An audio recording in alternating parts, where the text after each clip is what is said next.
Good evening, good evening, good evening, and welcome. As you're coming in, please drop in the chat where you're located, whether or not you are a birthing mother, a recently birthing mother, a birthing individual, a support person, whether you're a doula, whether you're a birth advocate, no matter what you are, drop that in the chat. We'd love to know who's joining us this evening. We have a wonderful and exciting evening coming. And we have a dynamic duo. Just in listening to them for a few minutes, I am so excited to sip on the tea that they're going to be sharing. So pull up, have your water, whatever libation that you want to have.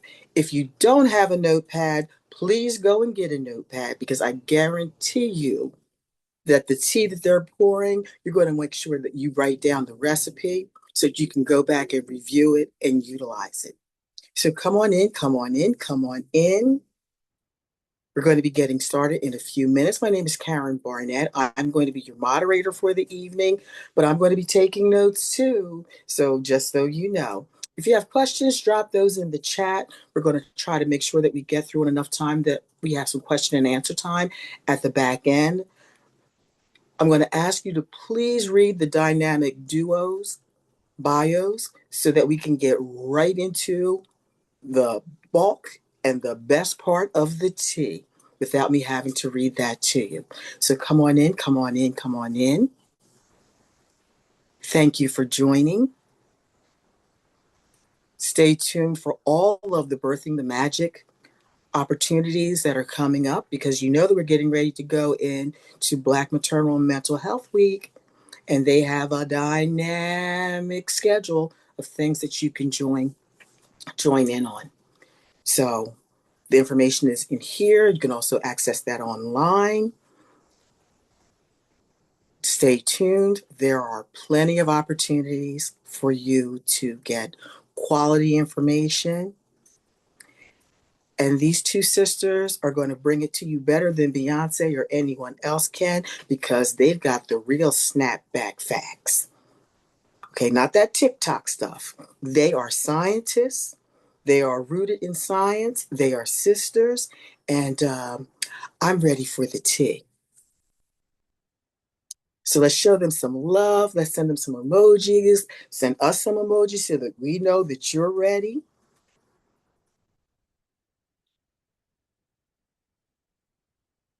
And normally we have some music going, but it looks like we're ready to start. So, dynamic duo, take us away. Miss Karen, I from now on, I don't care if it's in my budget or not. You will be our MC for anything that we have from now into the future because this was just this top tier, excellent, and we are so happy to be here again. We are given this opportunity from Birthing Magic, and so I'm Dr. Sheree Watkins. Most of everyone calls me Dr. Sheree, and I'm going to let my sister do a brief introduction for herself. Awesome. Hi, everyone. I'm Dr. Shantae Elbert, the other twin. And most of those I know either call me Shantae or Dr. E. So happy to be back again to bring this presentation to you all. And we have a whole lot of info to share, but some goodies to share throughout. So I will turn it back over to my lovely twin sister, who will get us started. All right, let me share.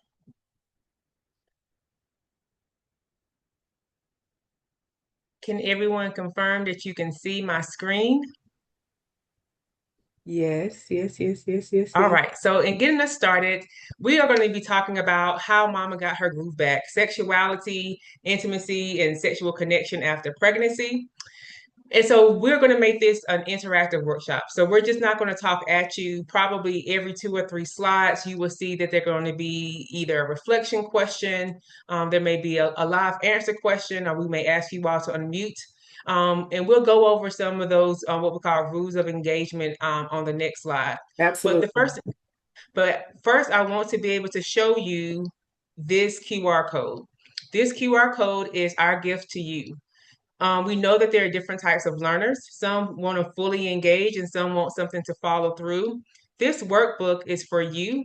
It is to take you through the start of this presentation to the very end, but it's not going to be exactly verbatim. It's supposed to be interactive where you can get some information and then you can also fill in some information.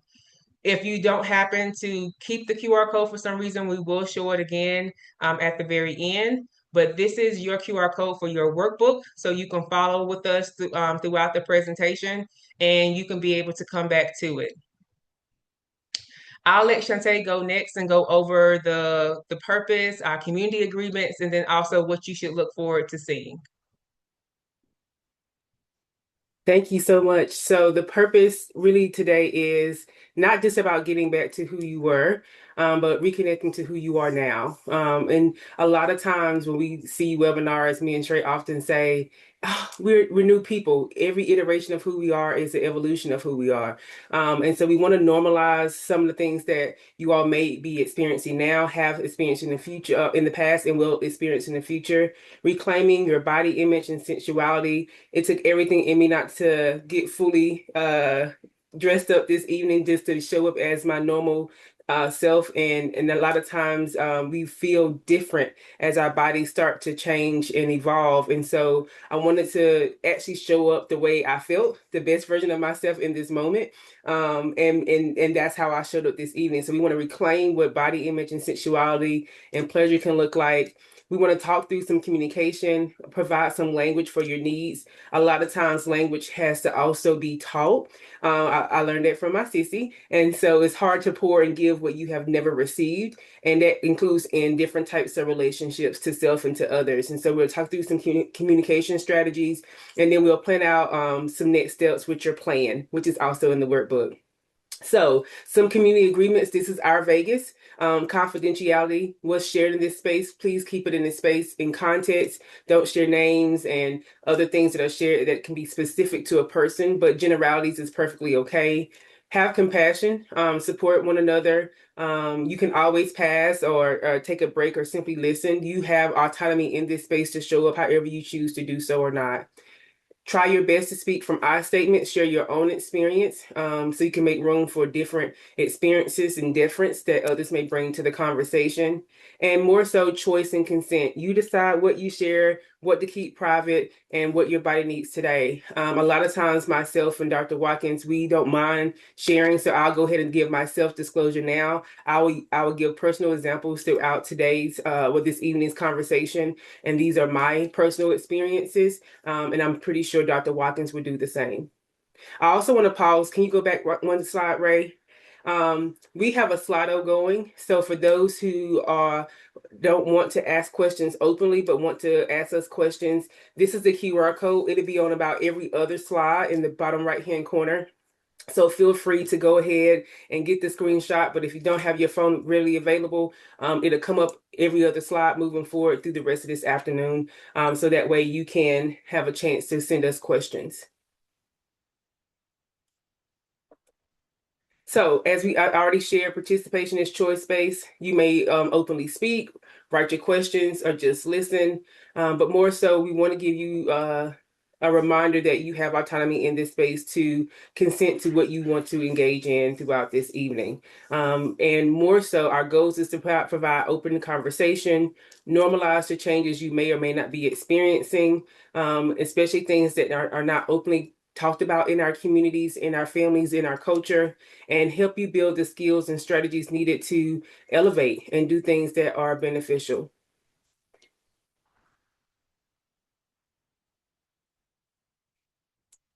Unmute, Ray. I forgot I muted myself. So we're going to start off with our first question. And this is going to be a live poll. So as you all share, we will be sharing out some of these answers. And the questions is the pros of this question is what don't we usually share out loud? What we don't ask out loud, what we don't talk about out loud.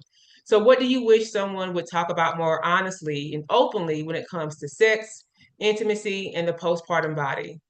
feel free to go to this QR code. For those who like, I don't got time to go to the QR code, feel free to put it in the chat if you're comfortable with that. But we want to have an understanding as to what are some things that you wish someone would have said or will say if you're currently in this situation about honest conversations surrounding sex and intimacy and relationships and postpartum bodies. And what does it mean as we're navigating that? And I saw earlier that some of you all are doulas or community workers. So, how do we have these conversations? And you can feel empowered and informed to have these conversations with your community members and your clients and also your patients, whatever title you may call them. So as responses come in, I will be sharing some of those out, but that's where we're going to start off with that today. And then we're going to move to setting the stage. As we get started, Shantae, if you can go over this one. And so this is a quick check-in. This is our grounding to open up today's conversation. Where am I today? This is a quick check-in. This is also in the workbook. So if you've already opened up the workbook or clicked on the Google Docs link that's in the chat, you'll be able to go in and pull in and say, I understand common postpartum changes that affect intimacy, kind of rate where you are on a scale of 1 to 5, 1 being at the lowest end, 5 being at the top. You can name intimacy boundary examples of that. So this is just checking in on where you all are. This is not a comprehensive list. This is a very short list. In the assessment world, we would call this a short assessment versus a long form assessment. So just somewhere where you can kind of come in and just assess where you are, and then we'll come right back to this at the end to see where you end today. So we're going to talk about reconciling your body and identity, protecting rest and me time, navigating changes in desire and arousal, rediscovering yourself as sexual, sensual, and whole beings, exploring new pathways to pleasure, connecting with body sensations and boundaries, and addressing some of the things that came up in previous conversations that we had the last time we did this, and in some of the other workshops we've done, pain, numbness, anxiety, and disconnection. And so we're going to talk about that, but we know that we have some other experts in the room. So if you have more to add to the table where we all can eat from, feel free to add that in the chat or to unmute and share that with the group. Because again, that's the benefit of looking at collective wellness, collective well-being, is that you don't have to have one expert at the table. There could be many of us who bring perspective and experience and options to those of us who are in need. So in the chat, I've seen some additional topics that come up, and I would say most of these will be discussed. I see becoming hypersexual postpartum. I also see one that definitely has its own slide. How do you navigate sex while breastfeeding, which can be complex. And so we will definitely talk about that. As we move from the administrative pieces, I wanted to set the stage as a practicing therapist. I want to take at least 1 to 2 minutes to ground us into this practice and this conversation as we're all bringing our whole selves into this conversation, good, bad, and also complex. I want to invite you as a participant to place one hand over your heart, your belly, or your lap, whichever feels the safest and comfortable for you. We're going to all take one deep breath in and hold and breathe out. That one breath was for your body that you had before pregnancy. We're going to take another breath in and hold and release. That second breath was for the body that carried you through the pregnancy. One additional breath. Deep breath in and hold and breathe out. And this is for the breath, for the body that we are living with and living in now.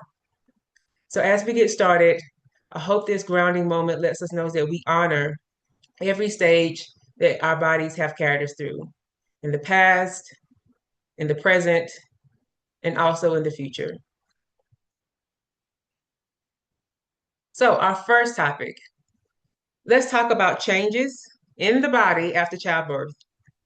And so as we look at these different types of changes, we know that it doesn't just affect just one particular area. We're talking about physical health, psychological well-being, social connection, how we engage with others, our own identity of who we are, and also intimacy. So a variety of changes, both those that we can see and those that we can't see, goes through immense transformation during and after pregnancy. Of course, the most one that we often talk about is changes that we see on the outside appearance. So weight gain, weight loss, acne, hair loss. We also see changes in the sometimes the thickness of our skin. All these different changes are typically related to the second point, which is hormonal changes that will fluctuate throughout pregnancy and after, which shapes our mood, shapes our appetite, shapes our energy. That means, are we sleeping? Are we not sleeping? Our arousal, dryness in our reproductive areas, including our vagina, but also our breast areola and nipples. And then also, do we have desire? And we're going to talk about desire because sometimes we intermix the definition of what desire versus intimacy is, and they're two distinctive components. And then whole life changes. Postpartum sexuality is physical, emotional, relational, social, and psychosocial. I think psychological. And I think the difficult part that we see from sometimes these social media gurus is that they're like, oh, it's just all in your head. Yeah, it may be all in my head, but how what's going on in my mind and in my headspace can definitely impact how I'm being able to show up for myself and other people. But none of these changes mean that something is actually wrong with you. It's meaning that our body is evolving and trying to navigate the complexity of change. So some common postpartum shifts. Energy fatigue is one of the top ones that we often see and hear. Healing while caring for a newborn can reduce desire and affect your self-esteem. I have to give from that infamous from a half empty cup or my cup is actually depleted because I haven't slept in 2 days. It is hard once again to be all things to all people, including a newborn baby that you desired and prayed for or wished for, when your energy level and fatigue is on E. Breastfeeding or chest feeding, because it can interchange depending on your identity. Feeding may change your breast size, your sensitivity, your comfort, dryness, even relationship to touch. There are many who are breastfeeding or chest feeding who don't like their breast to be touched during intimacy, and that may have used to be a preference, or sometimes it can be vice versa. Navigating this unknownness of something new can sometimes cause us to have questions about, again, the identity piece. And overall body perception, again, we're looking at how we are told that we have to dress. We shouldn't have to look like we are pregnant or we're postpartum. And we're supposed to still, show up. And childbirth can change how you as a mama will view and experience your own body. Do you still love your body? Do you still look at yourself in the mirror? Do you still see your body as desirable and also wanted? So a reflection question to pause on. What change has required the most compassion from you? What And change? And I'm so glad you went to the question, Ray. But I want to add the fatigue sometimes is not just from carrying the newborn or postpartum. It also could be the fatigue of also caring for another adult. We are making some assumptions that you all have amazing partners or have a person in your life or community or familial group that is going to help you with this. But we all know that anytime you engage with other humans, there can be challenges. That's just period. But we haven't also addressed, and I know last time we talked about this toward the end, but I want to bring it up earlier, is that is the assumption that all of our kids are healthy. Having my last son who was in NICU for about a month, that could be challenging on how the fatigue is not just the physical fatigue, but the mental fatigue to having to make decisions, to having to now become a researcher and an advocate for not just yourself, but for your child or your children. And so the postpartum shifts that can be impactful, but also devastating at the same time is going to be nuanced to each person. And all of that impacts how we show up for ourselves. And I want to make a caveat. If this was hard for you prior to getting pregnant, it does not change after. And a lot of times, what Sheree and I have seen, and when we have these conversations, or when we had dinner, the cupcakes, cocktails, and conversations, is that some of these women have been they're now empty nesters, and things only evolved and either were never addressed or became a more of a touch point of concern in their relationships because they never addressed it over time. And so I want to make sure that I address that elephant in the room, is that this can be nuanced. If there was challenges prior to becoming pregnant, it doesn't get better all of a sudden because those who have prayed, meditate, hoped, and wished for a child. And so it's not that magic wand that kind of helps things shift. If anything, it could probably exacerbate it and make things a little bit more nuanced and challenging. Jonte? And so that connection that I want to talk about, and it kind of goes with the question we got in already on the QR code. But how do you connect with somebody when there can be no vaginal penetration? And that can be hard, but I wish our other partner who used to do this with us, who had to take some time for herself. I sat in on my first sexuality, sexual health course when I was at undergrad at East Carolina, and she was teaching it.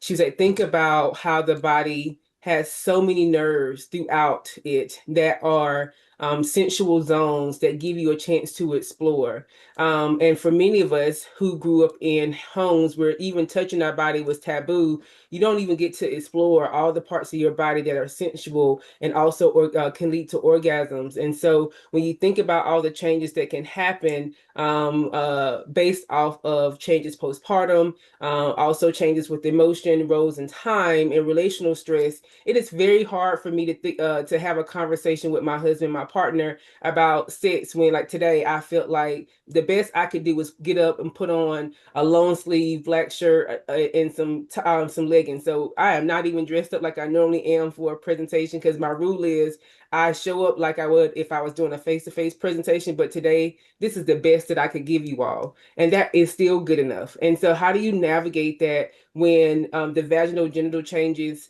can cause tearing, and you still may have some episiotomy scars, you may have pain and numbness, and just sometimes downright fear of penetration. And then you may not get as lubricated as you used to, or wet, depends on how you want to say it. How do you navigate relationship changes, energy, closeness, time, emotional availability? You know, being the first in my family to breastfeed, it was very hard to kind of figure out how I'm going to pump, and also eat all the fenugreek and find a way to take a nap and to, wash my body and wash clothes and all the things. And so when you start making that list, all those things are impacted. And honestly, it's just feeling overwhelmed, especially when you don't have a roadmap and you may not have the support you thought you would have.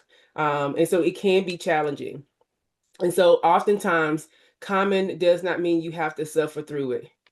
Treatable is the word. Treatable with a professional or someone who is a community liaison and helping your community do things better. I'm a huge fan of doulas, and a lot of other communities of color still have holistic healers, and they are utilized. It's just here in the continental U.S. where it is shamed as if it's something wrong, and we've even seen in certain states where they've tried to make midwives and doulas illegal. And so that has caused more challenges for our community to find multiple pathways to help in healing.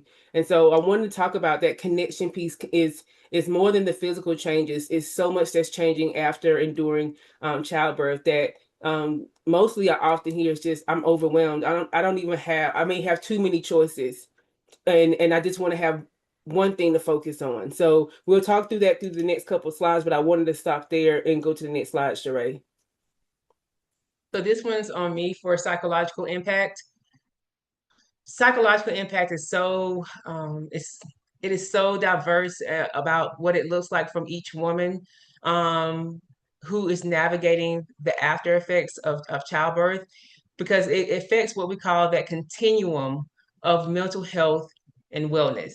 And I say it that way because when we typically think of mental health, we automatically think of someone, excuse me, in a corner crying, not eating, not sleeping. But on that continuum is everything from I know that I'm unwell, can't quite pinpoint what it is, but I just know that something's different, to all the way to the extremes of, I don't know if I want to be here anymore.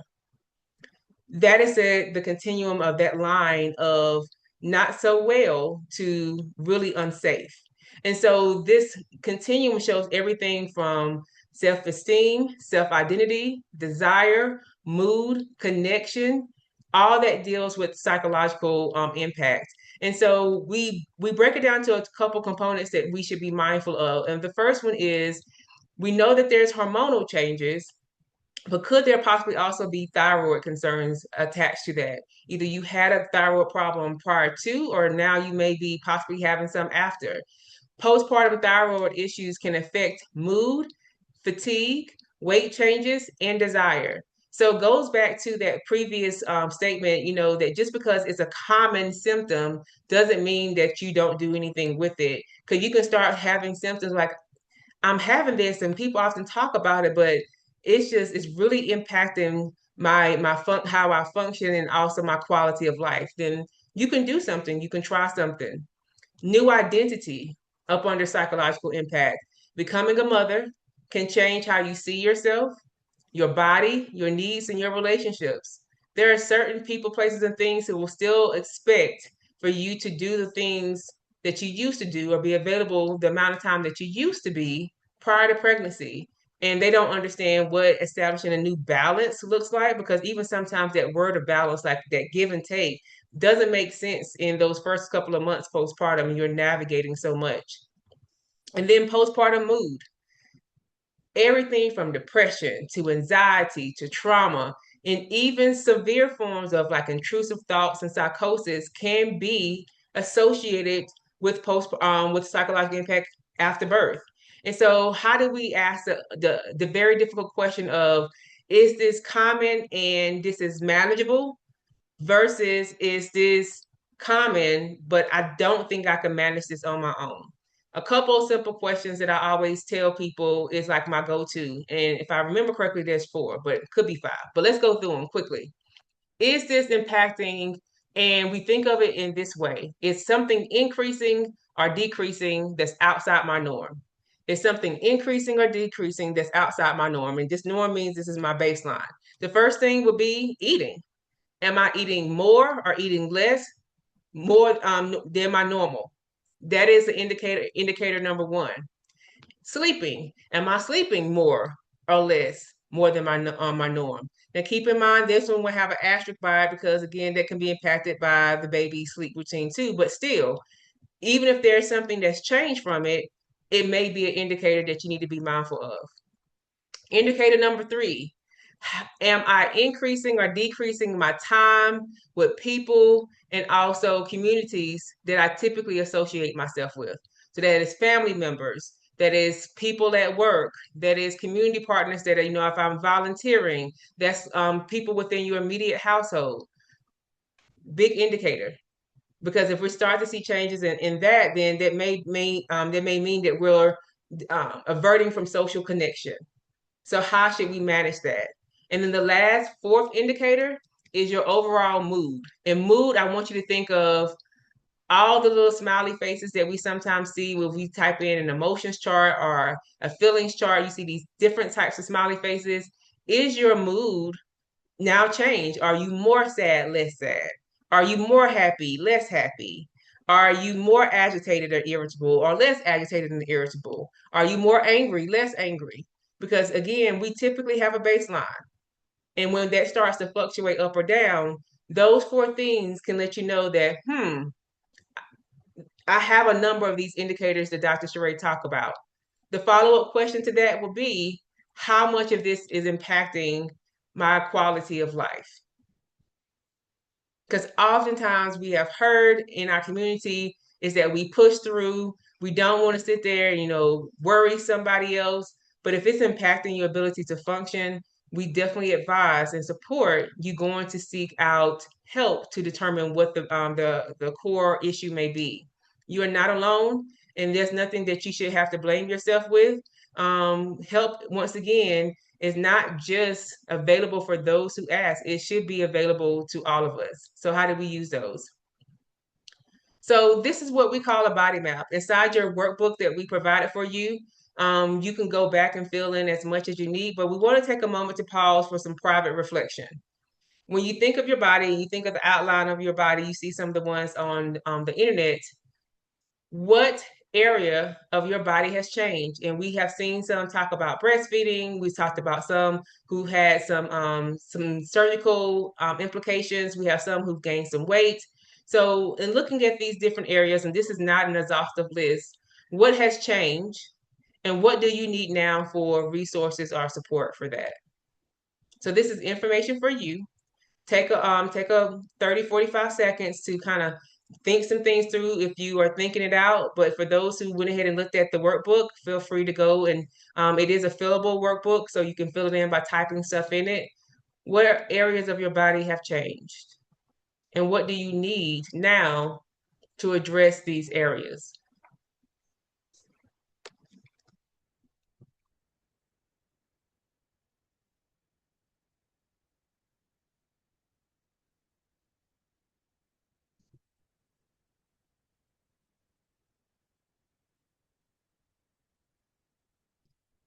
I don't want to mess up your name, but thank you, Miss Williams.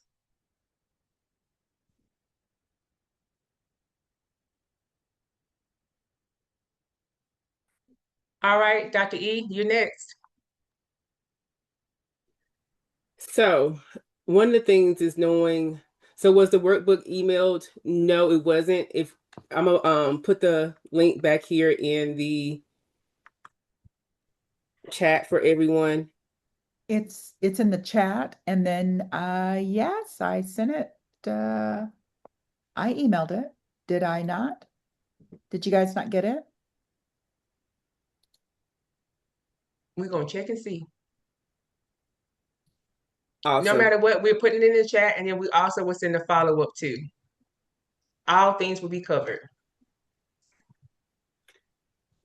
So some things that kind of take you from when things are urgent, and when things require you to do a check-in with yourself beyond just, this is not my norm. This is not even just a little shift because something has been brought to my attention, brought on my plate, that may require self-care in a different way. Chest pain, trouble breathing, severe bleeding, fainting, or thoughts of harming yourself or the baby. And this is one of the things that, people just kind of dismiss, but it can be exacerbated over time where you dismiss things kind of growing, and getting worse. And then all of a sudden it's at a point of no return. And really it is doing check-ins and having that person who can do that check-in with you, calling your provider urgently, and knowing who to call if they have an after hours number. I know here in Columbus we have the 988 for mental health, and so you don't have to necessarily call 911. So that is another option for those who are dealing with mental health concerns. And then the other pieces is trying to have your almost like your resource sheet of what you would do if and when, and it's preparing for the unexpected.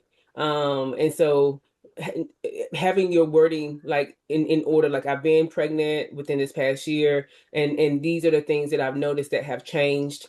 Oftentimes when our bodies are giving us clear signs and symptomology, yes, 211 is another one. It's another way for you all are to know what to say, because usually you are in that moment of I can't remember what to say, what has happened to my body, but we can remember every bad thing that happened to us.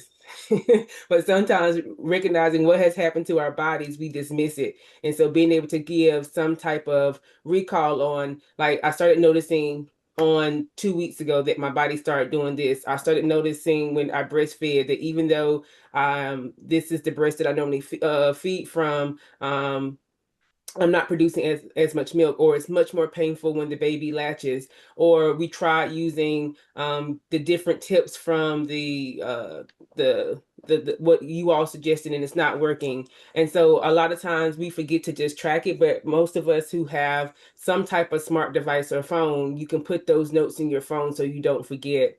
But one of the things around noticing problems, because somebody put about in the chat about the thyroid, um, and it really comes down to how your sometimes the immune system changes during and after childbirth, and it's one of those things where during pregnancy the immune system dials itself down. It doesn't reject the baby, but it can reject what happens after you have the baby, and all that hormonal is like, wait a minute, this is a foreign agent. Almost like when we get a cold, the body starts to attack it. We feel kind of ugh, and it's trying to fight off something that it considers to be a foreign agent inside the body. And then you start to have the most common response, which is some type of inflammation. And that's, just like any common cold or virus or bacterial infection. But it can be different phases depending on how the body is adjusting to it. But one of the most important things is restoring self-esteem and body image. And I appreciate the person who put, losing 60 pounds and then gaining it back after having the baby.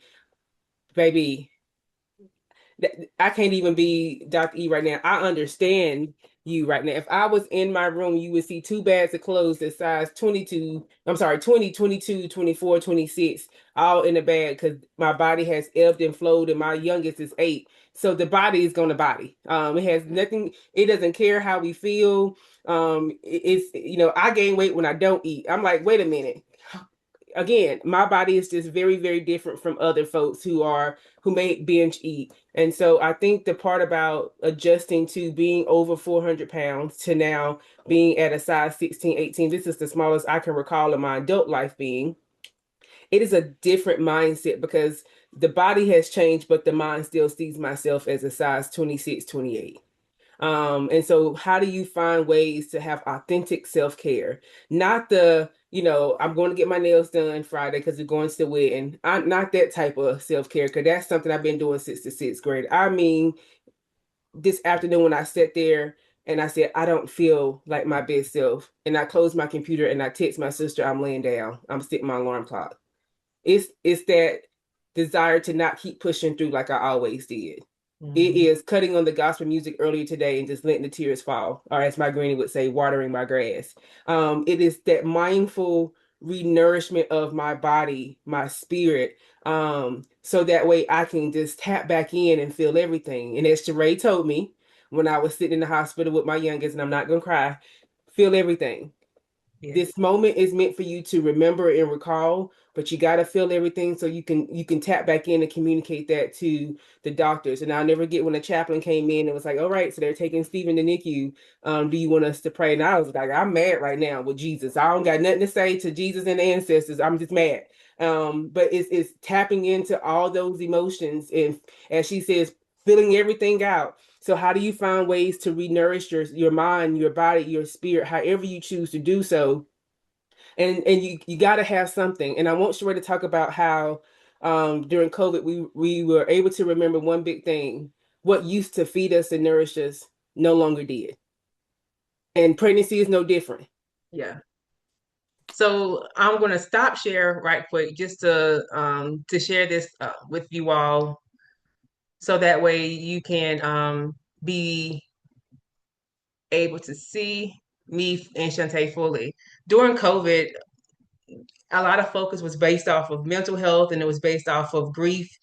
And what I began to see in my private practice was grief wasn't fully defined in the language that we needed it to be. So the simplest way that I started to envision grief from talking to, I see Black and brown women. That's all I see in my private practice and a few couples, was that my women were not okay. And they kept saying that, my job has changed, or I've lost my job, or it's not even been able to go do Sunday mimosas, those unlimited mimosas on Sundays, because I can't be with my girls or my friends. And then I have lost a loved one. It was all those things. And I said, well, you do realize that is grief. Grief is the loss of, fill in the blank, well, whatever it may be. You had plans, you had your vacation, you was finally going to Dubai and going to do all the things.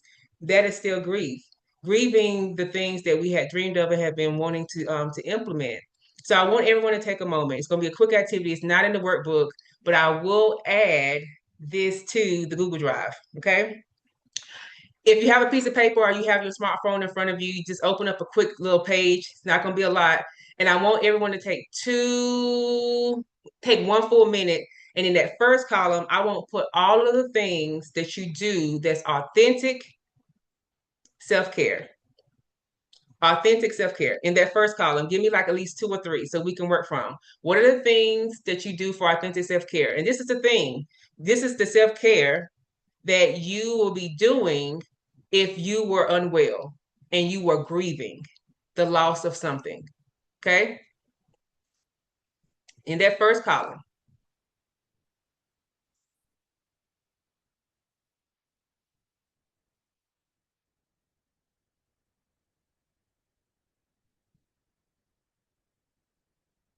You better. Authentic self-care. And some things to think about is if your cup was empty, what are we gonna do? That's what goes in column 1. All right. If you got at least 2 or 3 things, give me the thumbs up emoji so we can know we can go to the second column. All right, we got a few. All right. Now, roll with me. Don't get mad at me. In that second column, Shantae put the icon for the cup. Your cup is on E. It's on 0, sis. 0. I want you to look at what you put in column 1 and what percentage would you give that activity in column 1 if it was trying to refill your cup? What percentage would you give that activity in column 1 if it was going to refill your cup? I'm going to give an example just to make sure we all flowing. In column 1, I put reading romance novels. My camera's up far enough you can't see my row of Harlequin romance novels that's on my back shelf. That is my vice. You can judge me. It's okay. But those 99-cent romance novels comes through. So in my cup column, I'm going to say that reading the Harlequin romance is it's life-giving. It's going to be a strong 45%. Okay? Shantae put line dancing. She said that's 30%. All right. Give me some thumbs up if you all have put your percentages in your second column.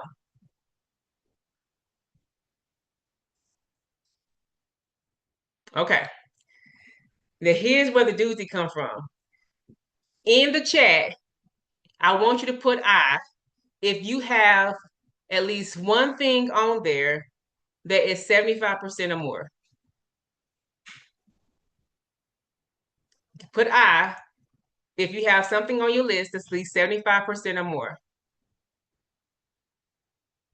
All right. I want you to put me if you have something that's at least 50% or more. Okay, we got one. We got one. Got 2.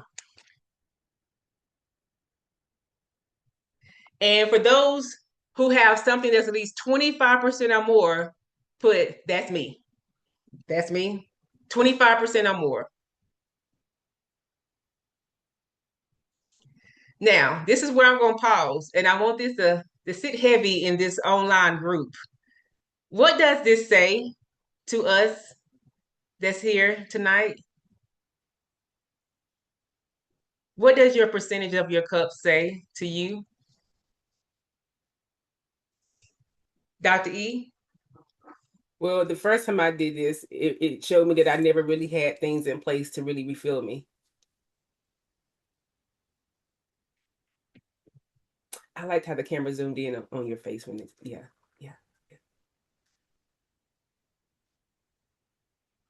Anybody else? You can either unmute or you can put in the chat. What did your percentages reveal to you?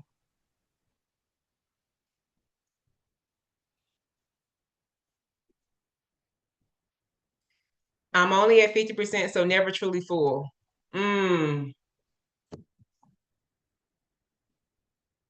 Absolutely. I need to pour into me more. They need to be higher. What if you don't have anything? I'm feeling at 0. Let's talk about all the things. That filling my cup is inexpensive. Ooh, So let's talk about all these things that you all are putting, and thank you so much for engaging in this conversation. What I saw in the women that I was seeing during COVID and even post COVID is that I saw a couple of things. There was not enough thought being put into what actually is authentic self care for them. They had been focused so much on other people, places, and things, is what I like to call it. So then when they are being tapped to focus, then they found out, wow, the stuff that I do have, I got it. I'm not doing it on a regular basis. And it's actually not that expensive. Some of it don't cost nothing. But the most important thing that I saw for number 4 is that most of us, most of my clients, and every time I do this activity, because I do it in the workplace for like leadership development, because that's wellness, and I also do it in these types of workshops with women, is that most of us do not have anything above 50%. So what that tells me as a clinician is that y'all got to start making some happy meals. It's going to take 2 or 3 things to get you back full. Do we take that time to be able to say, I got to build this happy meal because I need the cheeseburger, no onion, I need the small fry, and I'm going to need a drink. And the one thing I tell people, me and Shantae use the analogy that that drink is the one that lasts the longest. It has the drink and the ice, and even when you get to the bottom of them, you still have a little bit of flavor. We need some long-lasting things that can leave some energy into our cup once we get past the popping the fries and then biting the cheeseburger. That analogy. So the charge is for those who feel like they don't have anything, I'm going to give you what we call the miracle question.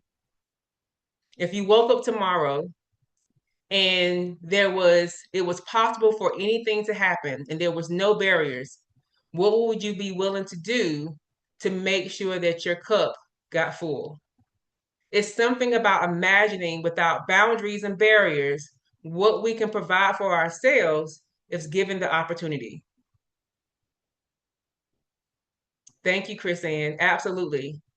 I call that more maintenance.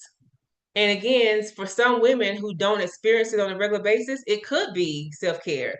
But I think we have to have the honest conversation with ourselves. Is our mani pedis, that massage and massage envy, is that true authentic self-care, or is that maintenance? Or sometimes, depending on the day and the moment, can it fall into 2 different categories? The one thing about this activity in this conversation is that there's no wrong answer, but you have to be able to identify it for yourself. So that is my gift to you all, is that the charge that I give you from this activity is do something different. Do something that you dreamed about. Do something that, even if, I think for me, you can't see, but Shantae was talking about, weight loss and stuff like that. My story is so vastly different. My body changed after pregnancy and I developed a bleeding disorder. Didn't know that that bleeding disorder was the precursor to me getting lupus.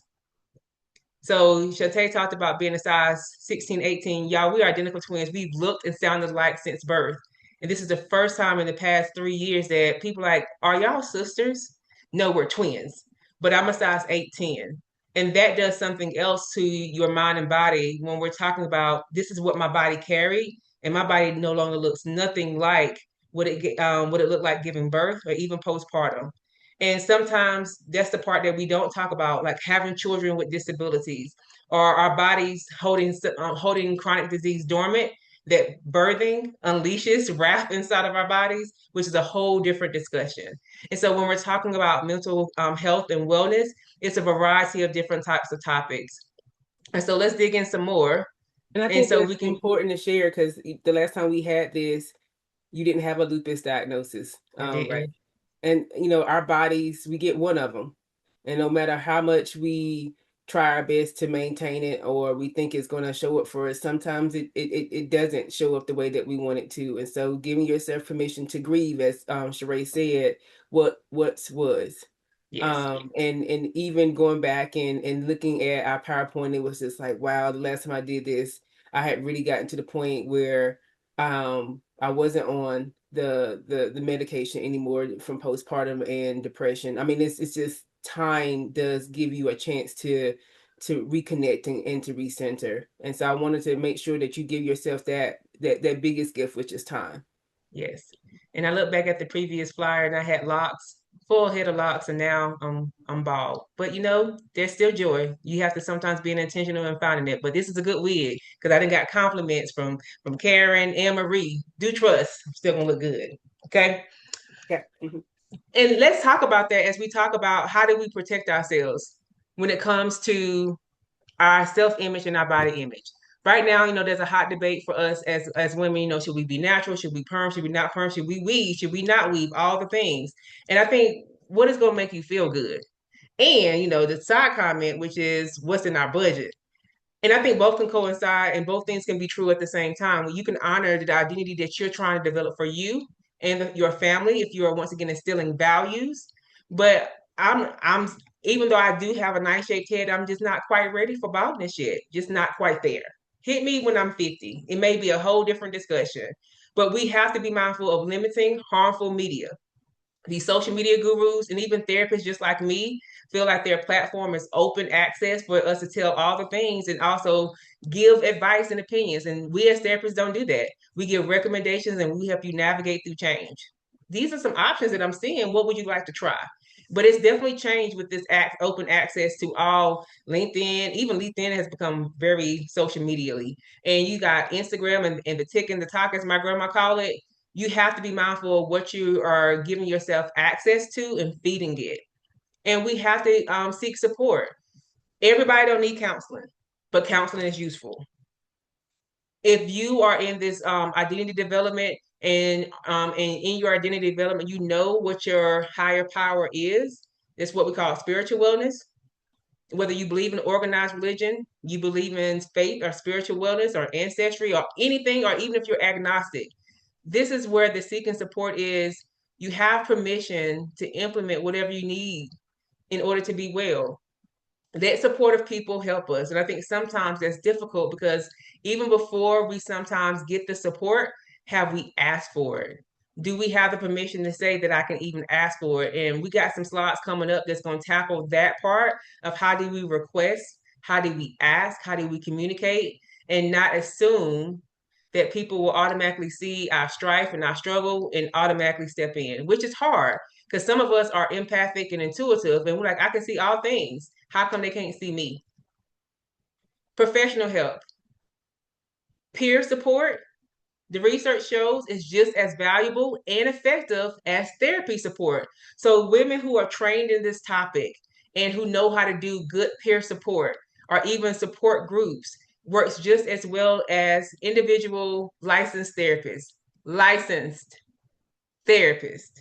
spiritual wellness coaches. There's a difference, and all those things are important. I would never, I have, me and Shante have our best friend, Dr. T. Some of y'all may follow her. Dr. Tierney is our girl for the past 10 plus years. She is one of the best life coaches out there. And we swap clients sometimes because she's like, I didn't did all that I could, or you're not a good fit for me. I want to give shouts out to the doulas, to the coaches, to those who are curanderas, to those who are faith healers. All of us belong in this healing circle because we all can give something. And when we start working together, we can actually build what we call a holistic plan for the people that we serve. We once again look at the whole person.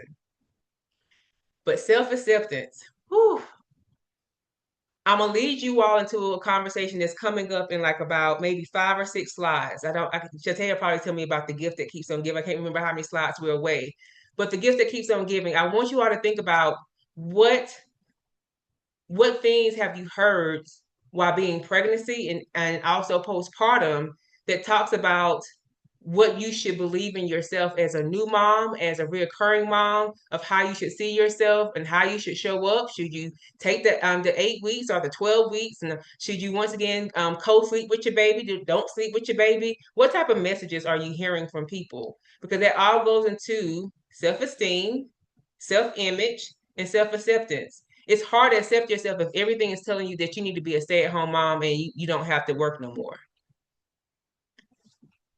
Strong stop. That's why it's important to talk to your support group, talk with your partner, your mate, spouse, whatever term you use, about what is going on and ruminating in your mind regarding your image, intimacy concerns, sexual concerns, and what your needs are. I just need at least one day a week. If you see me struggling, can you at least cook the food and bring me my plate? I don't want to have to ask for it. Just one time. Just choose a day. Thirsty Thursdays, Wonderful Wednesdays. It can be any one of them. Choose one. How about twice a week? I don't have to come up with the game plan for dinner. One day to not have to plan everything. Like I just want to be. I want to just wake up and be like everybody else. And being able to communicate that all those things are your portion if you choose to give yourself the opportunity to use it. A lot of times we feel like it's not an option because we haven't put it on the table. I say. And I want you all to take a moment to answer this question because this is the whole theme of our workshop. What does getting your groove back actually mean to you? So we use this definition card on the left-hand side of your screen. For me, getting my groove back means feeling more blank, blank, and blank. And for those who may need some leading words, it may not be your words, we put some sample words on the right-hand side. Feeling safe, feeling rested, desired, beautiful, playful, confident, connected, curious, unpressured, at home in your body. This question is also in your workbook so you can fill it in and you can also share it in the chat too, which is what does it mean getting your groove back actually mean?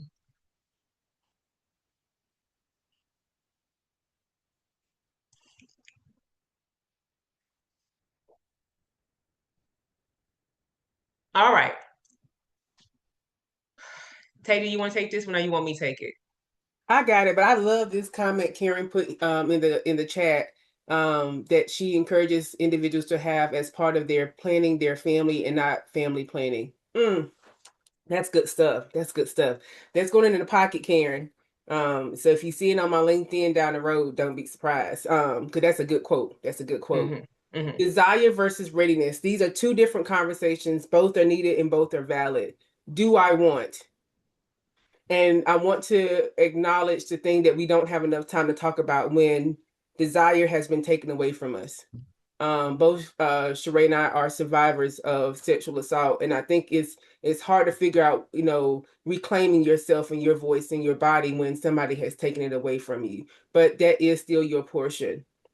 And so even when after childbirth, one of the toughest conversations I've seen on social media, I would probably say the past 90 days is, can a wife tell her male partner no to sex? And excuse my language, hell to the yes. You still have autonomy over your body, but it's just been interesting that we want to be a very progressive country, even within our communities of color, but certain things are still, very archaic, very misogynistic, and our body autonomy is taken off the table as the first thing that goes. It's just interesting to see how the conversations evolve and devolve at the same time. And so postpartum desire can change. It can disappear. Today I can be ready and tomorrow I'm not. That is my portion. And you should have a chance to navigate that. And am I ready? There's no single timeline. And then there may be things that, impact you, just like the question in the Slido was, what if I've had a certiage put in and I can't have penis involves sex, like you can't do penetration. But if the doctor says fingers and other types of things are okay, like you got to get the details. Once you got things that are now being put in place to protect you and the baby that you're carrying, ask the questions. What can I do? What's my limitations? Can I still use a vibrator? I mean, you gotta ask the questions that normally we wouldn't ask the doctor. But I'm going to say this: not every doctor is informed. Not every doctor uses their professional development like it should be. And the nicest way I can say it is, be mindful of what you're asking your medical providers who are not evolving and exposing themselves to be lifelong learners, because they can be very invalidating and may not have the facts. So you may, again, as Dr. Watkins shared, need a team of folks. So like, I didn't ask one of my doctors about losing weight because the last time a doctor took classes on weight loss is that they had to sign up for it. So most primary care physicians don't understand weight loss. That's why they send you to a dietitian or nutritionist. And so again, being mindful of what your doctor's expertise is and knowing that pain is information, and our bodies, our beautiful bodies within the diaspora don't have the autonomy to carry more pain just because of the hue in our skin that has been invalidated for years, decades even. And there are still medical providers who believe the darker the hue of our skin tone, the more likelihood we can carry pain. And that is not true. And so I want to be mindful that pain is a sign that something is wrong. You don't have to push through it. Next slide. Thank you, Karen. Not every doctor is culturally congruent. And now, because of all the changes in our current society, culturally competent care is not being centered in pedagogy. So that's all I'm going to say. Medication, hormones, and libido.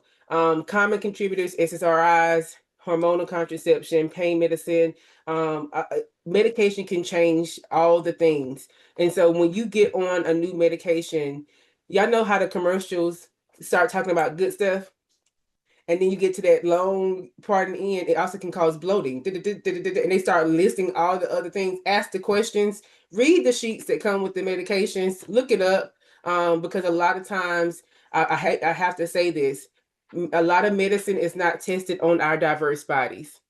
So in the essence of 100 women, and out of 100 women, they may have had 5 women of color. And if they're lucky, some of them were African American.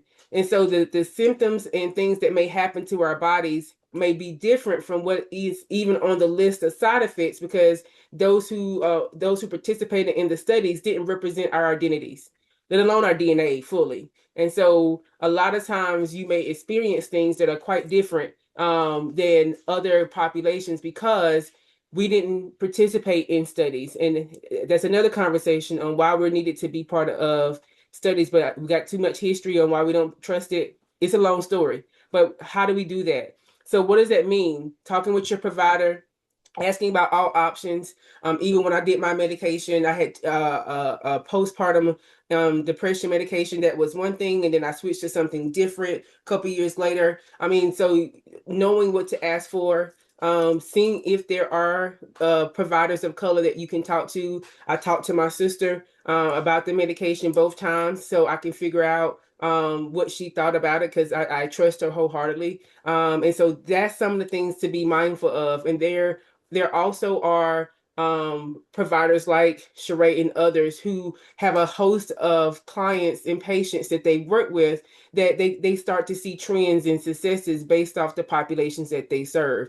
And so you have options to do that. And I was literally, when we were working on the PowerPoint last night, a commercial came up and I put it in the chat of a new postpartum medication. Like, it just came out. I'm gonna find it. Now I don't know nothing about it, but it was just a brand new commercial. I hadn't ever seen it before. And I was like, oh, this is interesting. And so I'll share that in the chat for those of you all who are still researching medication options. If you choose to do so, one just came out. It starts with the Z. I'm going to find it and I'll put it in the chat.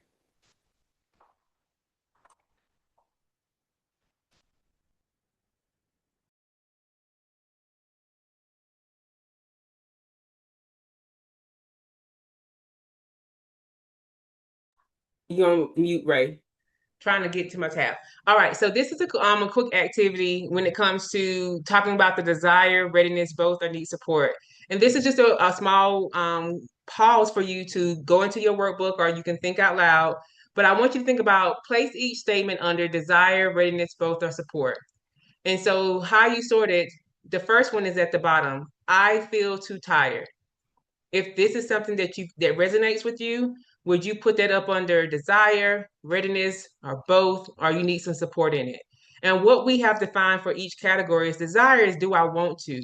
Desire may be lower, responsive, inconsistent, or different than before. So what was your typical baseline and where you may see some differences? Readiness, is my body ready? Is my body ready and cleared?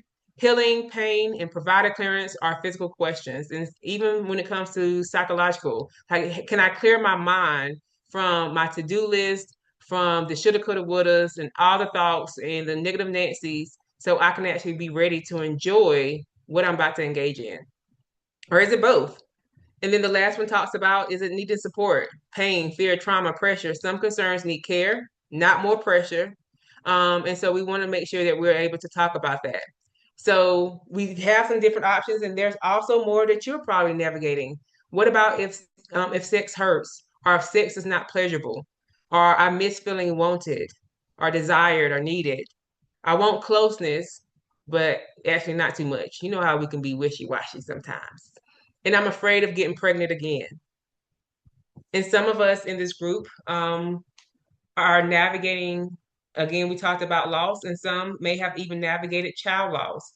And so you have angels up there, your angel babies, and you're trying to determine, do I try this again?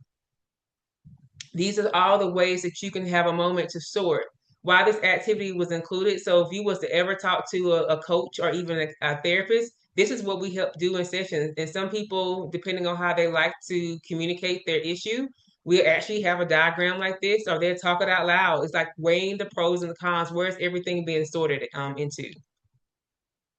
So how do you actually begin to get your groove back? We already started with what the baseline should be: safety, communication, patience, and clearance. And then also making sure you have a definition of what intimacy is and what it is not. So once you have the green light from your provider, which is typically 4 to 6 weeks on average, before you can resume, that's when you have the medical guidance to say go. Number two, be patient with your body. Hormonal changes, breastfeeding, fatigue.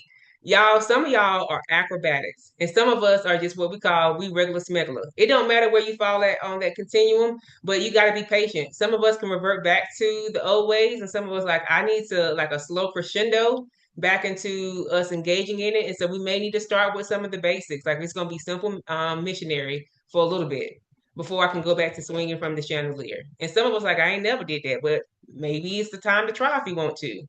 Now, I just recently was talking to one of my friends who's a sex therapist, and she had sent me the link of a chair that also turns into the ottoman inside the bedroom, so the kiddos won't know. When I say that thing is top tier, I said I know for a fact that's gonna be like $300-400. I'm gonna need like what's And it's the payment? waterproof. I looked it up.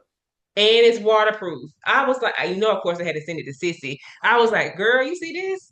It just look like a regular ottoman. And then inside of it, they got like the bondage pieces, like it's like low level bondage. So like for the arms and stuff like that.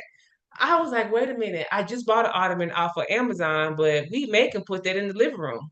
And the So benefit of that ottoman is also for those who want to be on top. But you know, sometimes as heavier girls, our knees. Well, listen, for and those of us thighs, who grew up in the 99s and 2000s, our knees been messed up since then. But for the yes. rest of us who are plus size and from the 99 and 2000s, it helps take off the pressure on the knees. So if you want to be on top, it can be helpful. I'm telling you, this is the time to explore and to give yourself permission to try something new. I will say intimacy for the young woman who put the question in here about what do I do if I can't do all those things.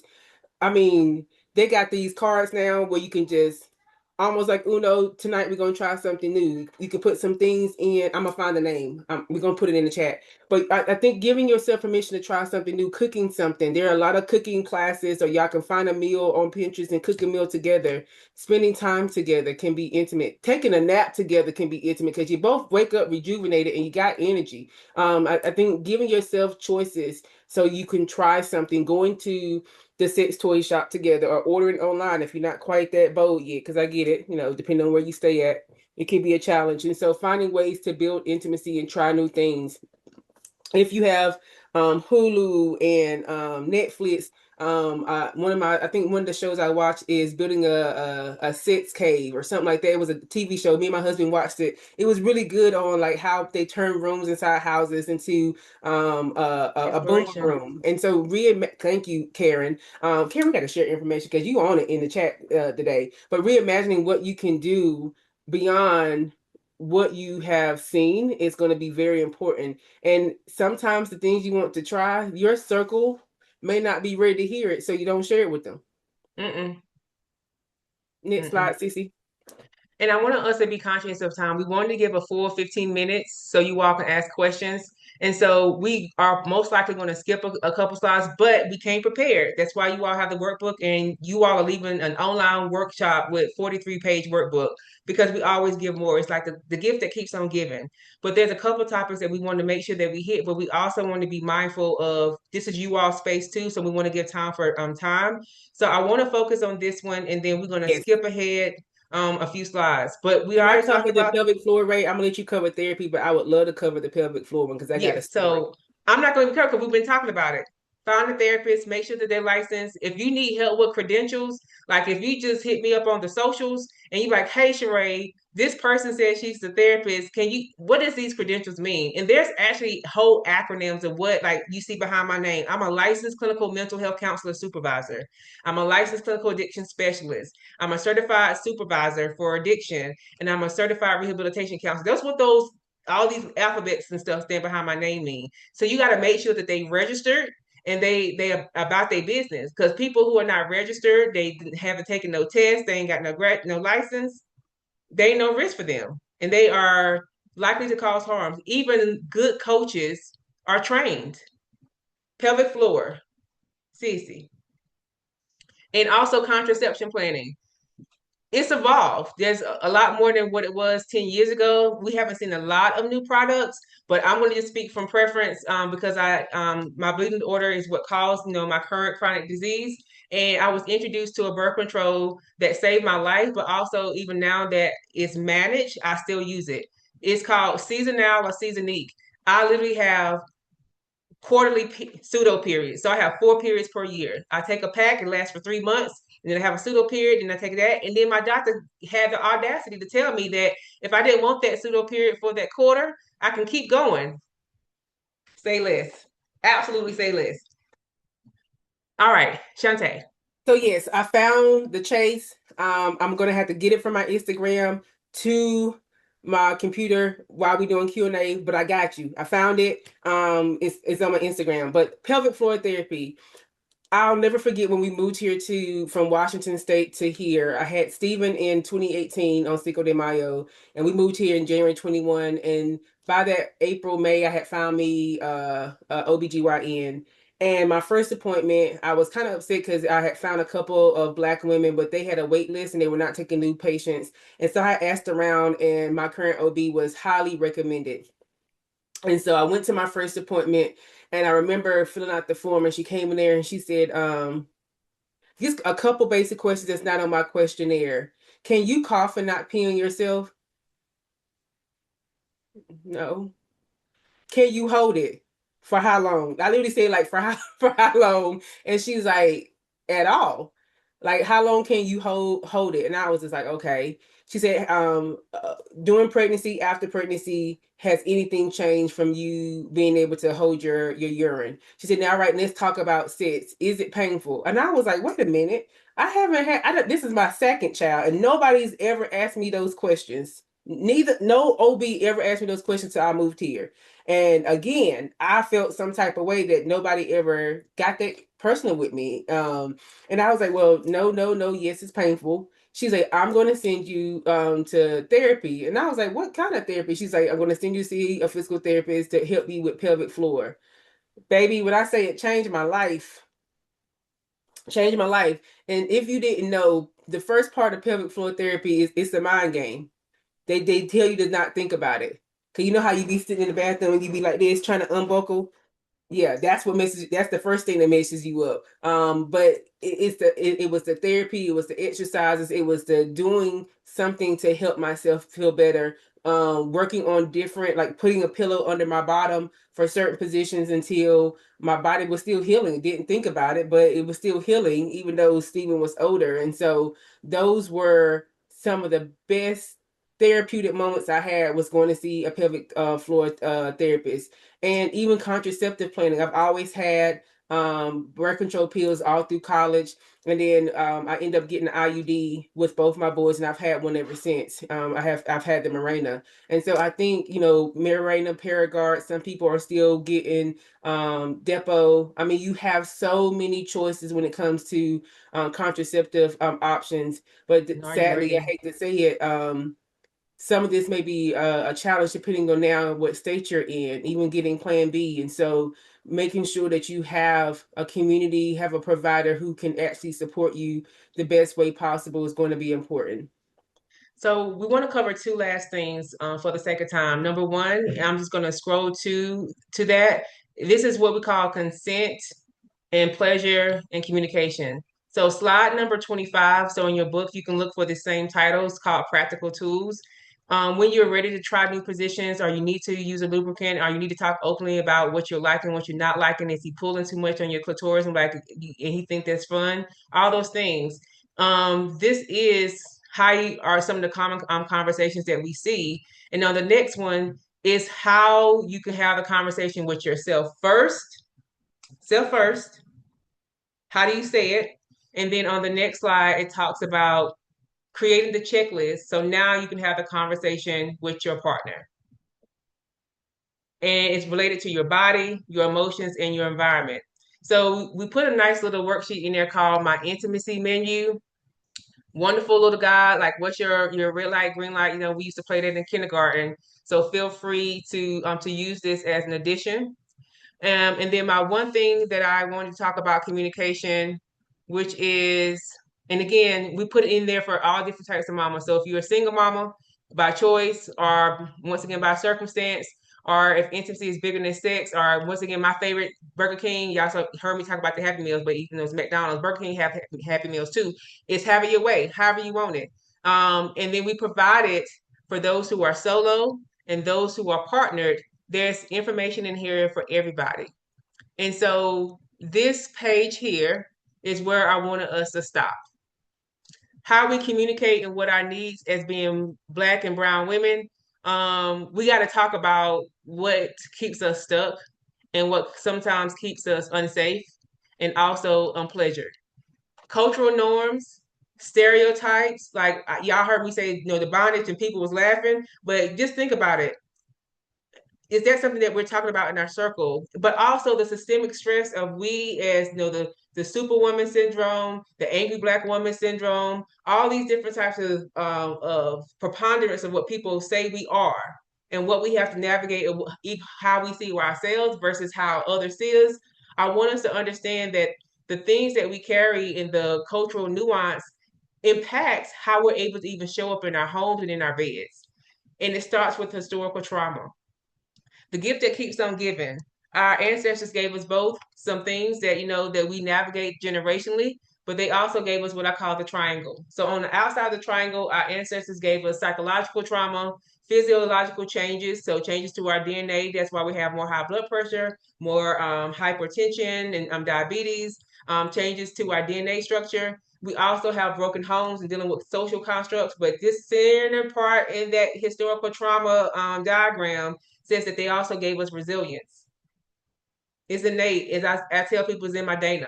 You don't have to tell me how to be strong or how to recover or how to overcome or how to push through. I've been doing that for a long time. But how does that show up in our relationships where we can't say no and no is an action? And I can say that I don't know, I don't want to have anal sex. I'm not comfortable with that, but we can talk about it maybe 3 or 4 years. Or that's typically off the basis. Or no, I'm not open for an open relationship. Or I may be open, but let's learn some more about it. All those things and more, it comes from the trauma that we experienced in ancestry and what we brought into here. And then our access to education. So as I end, I want you to think about what our mom and them give us. What messages did you inherit as a woman when it came to relationships, to the ability to be well, to ask for help, to have pleasurable sex, to touch your body, to put a mirror to your body, all those things and more. What did you see and hear, not see in your homes when it came to communication and arguments and silence and peace? How did it affect you? How does it show up in your own home and relationships? And the ultimate question that I tell my clients, because this is an actual mini reduced worksheet that I do with many of my women, the ways and the masks which were developed from these messages that we inherited, they helped us to survive. The ultimate question is, do you still need it?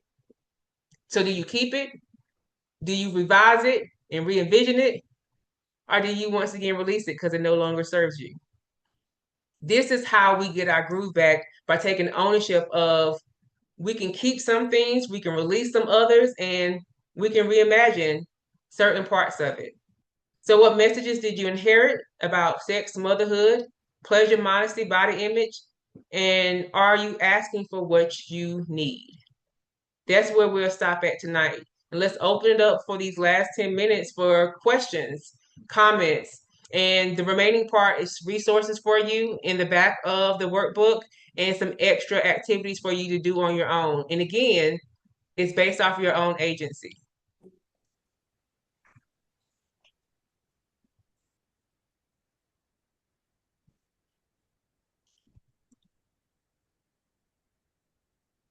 Okay, ladies and gents, individuals, the floor is open. The dynamic duo.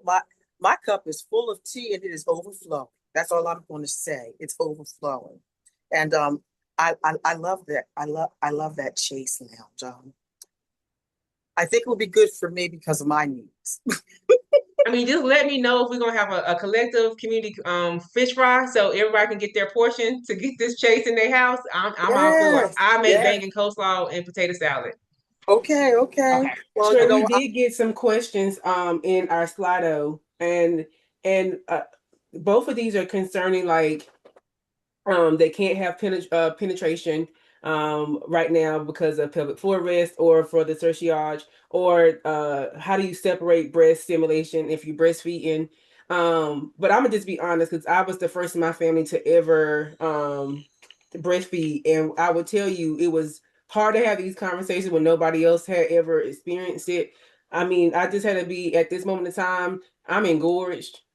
If you touching my breast, you helping me to get these knots out so I can get this let down real good. So you are an extra hand in helping me feel better. Right now, I mean, I just had to be very open and honest with my husband. I mean, again, nobody else on either side of the family, his side of mine, had breastfed, so it was just different. Um, and even now, I'm like, why am I feel like I still got knots in my boobs, and I got a 14, soon to be 15-year-old and an 8-year-old. But it's just the boobs never go back to the same, and they ain't been right ever since. But I did appreciate in being able to breastfeed, but everybody's different. And I think just just communicating those things and being like, at this moment in time, the best I can do with these babies is feed our child. Now, if you want something to do, you have other options on how to use your mouth for my pleasure. Again, I mean, it's just having different ways to communicate your desire and your needs, and it's not always us servicing our partner. And I'll never forget when we had dinner dessert. My mom decided to have her crew. It was about 14 of them in my mama's living The room, aunties. and the aunties, as we call them. And one of the things that was so hard between hearing the aunties, and my mom's a nurse, her homegirls are nurses. All They of didn't them. even talk about it.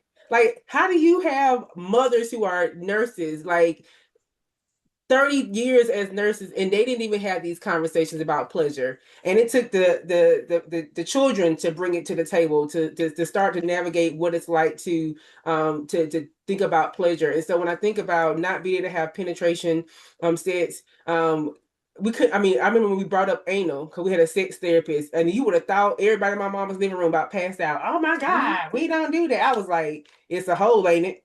I mean, and so my mom was like, I can't believe you said that, Shantae. And I'm like, I am your child. Let's not forget that. And so we played light of it, but it was just so interesting until one of my mom's friends, her older aunt had joined virtually, and she said, I've never been pleasured. I've been married for over 40 years, and my pleasure was never centered. And in that moment, I said, I will be damned if I go through a whole relationship marriage and I don't know what an orgasm is, to a difference between a regular orgasm and the G spot. to not even understand what it means to reach the climax that was meant for just me, for my pleasure. And I mean, it was a click in the mind. And I literally went and told hubby, I was like, hey, I don't, it's gonna sound real selfish, but I will never, ever. And so I think for you all, finding your voice with your partner is really getting to a place you got to first get outside your own comfort zone. And we were taught to be demure with our tongue. And we grew up in the South. And I always tell folks, for most of my life, I was told having sex was wrong and I was going to hell. And then I got married, and now I'm supposed to be Next business. a vixen. I'm supposed to know how to do everything that you see in all these movies, and nobody taught me. But it's okay for me to be sexual and sensual with a husband, but I couldn't do it outside of marriage. But my mind was already tricked. It's just like for 30 years you told me I couldn't do it, and all of a sudden I'm supposed to be this video vixen, this sexual vixen for my husband. The mind doesn't shift. I used to feel so bad having sex before church, not anymore. But again, it's the reality of they for years that's what they told us. And so I want you all to feel like the first step to addressing this is um you got to be okay having the conversation and the words coming out your mouth. Like I no longer flinch when I say the things that I just said to you all. Like it is what it is in front of a hubby and the homeboys, the homies. They was like, your girlfriend a sex therapist? No, I'm a sexual educator. You want me to bring the kid out? It's in the car. Like I had to get comfortable and being my whole self, and it includes having conversations with my husband. So to answer these questions in general, it starts with you. Can you say it? Can you And with walk into the sex toy shop and not feel like you 007 with the hoodie on with the glasses? Like it's you got to be comfortable with it. And then bring your partner along, make it fun. Sheree. I was just gonna say that for the question about the breastfeeding piece, I think my favorite thought is that there's a season for everything, and sometimes the season for breastfeeding takes priority over that area being used for complete pleasure. It's a different type of pleasure. You're feeding your child, and so if you want to see if there can possibly be some balance between it, some guidance, because again, every woman will be different. Is like, can you pump, and can you release, and then possibly engage before you start completely filling back up. But I also know some women who like as soon as they done within like an hour, it's like, and so that may be an option for you. That may not. It's really may even also be trial and error. And at the end of the day, it's really about communicating. What is my body being used for now? What is my body still adjusting to? And how do I navigate through it and communicate this to my partner? And find the rest of your erogenous zones. One of the most common erogenous zones, as most people forget, is behind the knee. And somebody said behind the knee. I said that means they got to go explore. Hello, be Dora the Explorer. Come on, y'all. I mean, I'm making light of it to get y'all to laugh because it can be uncomfortable. But I mean, there's so many spots. I used to have a diagram. I have to see, and I can share. But if you just Google erogenous zones on the human body, there is many potential spots out there. Now, everybody again is different, but I want to be mindful of this one we just got. How do you get your doctor, your specialist to take your discomfort and pain during sexual activity serious? If you mention it, let me start. If they didn't ask you, that's number one. But if That's a you fact. mention it and they don't find ways and resources and referrals, get somebody else to do it. Sheree, I mean, from a clinical point of view, you have agency and autonomy to find a medical provider, and that can be a DO, doctor of osteopathy, that can be a sexual therapist, that can be a nurse practitioner, that can be a PA, MD. There's so many choices. And so if you find someone that you like their care for one thing, then find somebody to do the care for the other thing. You have choice and agency. But also, most importantly, having worked in the hospital setting before I came back to higher education, even in my own clinic, because some of them didn't like some of the doctors, and I was like, okay, let me go ahead and tell you what is best practice, which is if you mention something and you need for it to be addressed, if they dismiss it, I need for you to document that in my chart. I need for you to document that you only listened to me, but you didn't give me any type of effective remedies or any type of prognosis and plan. And they're like, well, no, we talked about it. We talked about it. That's not helping me. And this is now the third time I'm bringing it up. And so I need for you to document that you're unwilling to help me. So then you can give me a referral to see someone else. Because many of our insurances now requires referrals for everything. Secondly, as an option, some of you all are in therapy. I've had plenty of my clients come to me and say, hey, I'm having pain. There are therapeutic tools that we can help document it through tracking that I've given to my clients. And I had a client, and I cannot remember the diagnosis she ended up with, but behind me there's a big red book that you all see right here on that side right here. And that's my medical book as a rehab counselor. And so I got that bad boy open and started flipping through because I knew what it was in as far as the category. And so then I wrote a nice letter. I asked her to sign a release of information. I said, I need to talk to your doctor. So I started off with a nice email and a fax to the office. And I said, I would like to coordinate my client's care. So therapists can help. We can't sometimes diagnose medical conditions, but we can do what we call a rule out.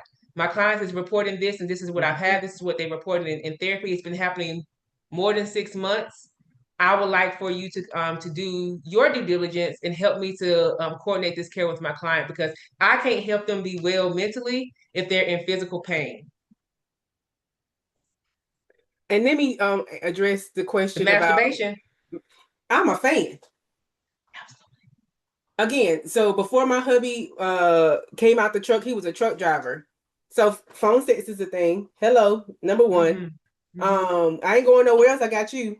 But also, masturbation also has nothing to do with your partner. It's about you. I'm wide awake. I have ADHD. My brain is on fire. I need to go to sleep and get some sleep. Some of the best sleep I have is after an orgasm. So why I'm not gonna make myself happy? Me having an orgasm and pleasuring myself has nothing to do with my partner. It's all about me. And if you have a partner who feels some type of way about self-pleasure, the issue is with them, not you. And I feel like from that comment, she said we definitely got to bring back cupcakes, cocktails, and conversations so we can